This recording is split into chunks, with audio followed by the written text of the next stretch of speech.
Yeah, I was on the environment table. There's three main areas that we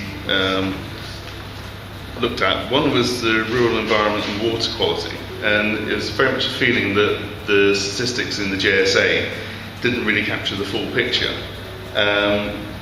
There are pressures on particularly the upper River Avon, top of the Thames, and it is felt that to address these, part of it is actually to expand the education and people's understanding of the environment around them, not just the rivers but the whole environmental context in which it exists, and find ways of actually making people, enabling people to actually use the environment and the rivers through footpaths and that, but understand the impact that they have on the environment as well.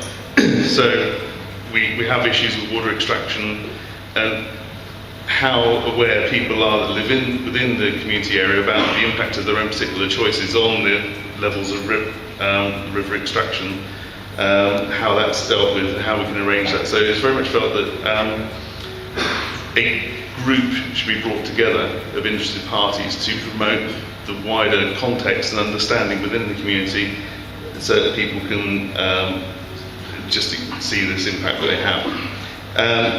The second one was energy consumption, and there were two things that came out. One was reducing consumption, the other one was the possibilities of renewable energy within the community.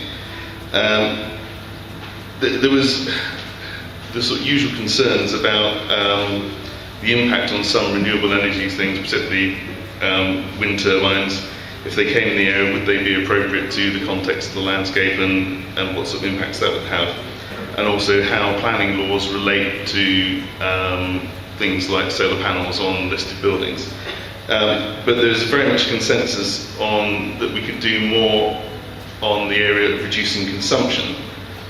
And there's a lot of mention of the opportunity to go around with thermal imaging cameras and identify houses that are particularly leaking heat, and then possibly giving advice to people on how they can improve that. And it was suggested that possibility there could be a person to drive this process and bringing people involved, but also encourage reducing energy consumption and improving insulation across the community area. The third thing we looked at was waste. There were two parts to that.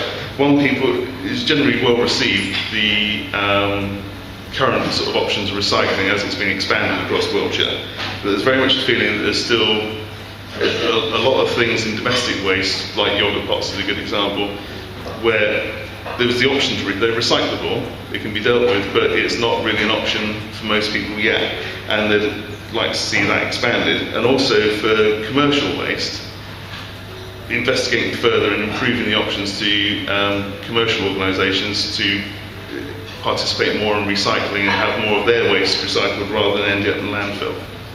That's the things we dealt with.